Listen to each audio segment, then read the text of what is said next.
اب آئیے وہ کام جس کی وجہ سے غسل واجب ہوتا ہے اسی سے شروع کرنا پڑے گا اس کو، تاکہ غسل واجب کب ہوتا ہے، اور پھر انشاءاللہ میں اس کا طریقہ آپ کے سامنے رکھوں گا کہ غسل کب واجب ہوتا ہے کہ انسان پر، کب اس کے لیے ضروری ہے کہ وہ غسل کرے. ٹھیک، تو اس معاملے میں یاد رکھیے چند ہی چیزیں ہیں، اس کو اگر یاد رکھ لیں تو بہت آسان ہوتا ہے، ورنہ بہت سے لوگ ہوتے ہیں چیزوں کو یاد نہیں رکھتے اور بعد میں پریشان ہوتے یہ ہوا یا نہیں ہوا، یہ کرا. جیسا کہ وضو ہے، وضو ہوا نہیں ہوا شک، غسل ہوا نہیں ہوا شک، نماز ہوئی نہیں ہوئی شک، ہر عبادت میں شک کرتے ہیں. لیکن اگر آپ علم حاصل کریں یاد رکھیے مسائل کا، تو آپ کی عبادتوں میں مضبوطی پیدا ہوتی ہے، آپ اس میں شبہات اور شکوک اور شیطان کی طرف سے جو وساوس ہوتے ہیں اس سے بچ جاتے زیادہ تر.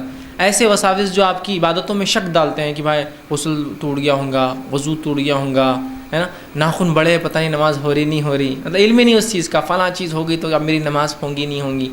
تو اگر علم ہو جائے تو آدمی مضبوط ہوتا ہے، کم از کم اپنی عبادتوں میں وہ کشمکش میں نہیں ہوتا ہے اور ہاں اور نہ کے بیچ میں نہیں کرتا، یقینی کرتا ہے کہ عبادتیں ہو رہی میری. ٹھیک ہے، تو اس بات کو ہم سمجھیں.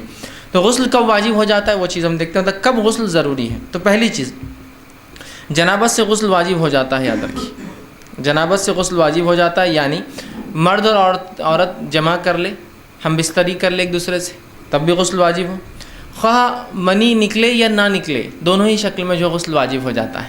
ٹھیک، اس لیے کہ جو صحیح مسلم کی روایت میں نے ابھی آپ کے سامنے رکھی تھی کہ آپ کیا فرماتے ہیں، جب مرد کی شرمگاہ عورت کی شرمگاہ سے تجاوز کر جائے تو اس پر غسل واجب ہو جاتا ہے. تو یہاں یہ نہیں کہا کہ جب وہ منی خارج ہوا تو غسل واجب ہو جاتا ہے، صرف لگ جانے سے. دوسری ایک روایت کے الفاظ ہے جب مرد کی ختنہ عورت کی ختنہ سے لگ جائے، ٹھیک ہے، تو پھر اس پر غسل واجب ہو جاتا ہے. تو سب سے پہلی چیز جس کی وجہ سے غسل ٹوٹ جاتا ہے یا ہم پر غسل واجب ہو جاتا ہے، دونوں ہی باتیں ایک ساتھ یاد رکھیں، ٹوٹ بھی جاتا ہے ان چیزوں سے اور واجب بھی ہو جاتا ہے. تو اگر میں کہہ رہا ہوں غسل واجب ہو جاتا ہے مطلب ٹوٹ جاتا ہے تبھی واجب ہو جاتا ہے. ٹھیک، تو سب سے پہلی چیز جس وجہ سے غسل ہم پر واجب ہوتا ہے وہ یہ ہے کہ جب انسان ہم بستری کر لے، جمع کر لے، چاہے منی خارج ہو چاہے خارج نہ ہو، دونوں ہی شکل میں اس شخص کو جو ہے اور اس عورت کو جو ہے، اس مرد کو مطلب شوہر کو اور اس بیوی کو، دونوں کو غسل لینا پڑے گا. یاد رکھیے یہ پہلی چیز ہے جس پہ غسل ہم پہ جو ہے واجب ہو جاتا ہے. یاد رکھیے. ٹھیک، اسی طرح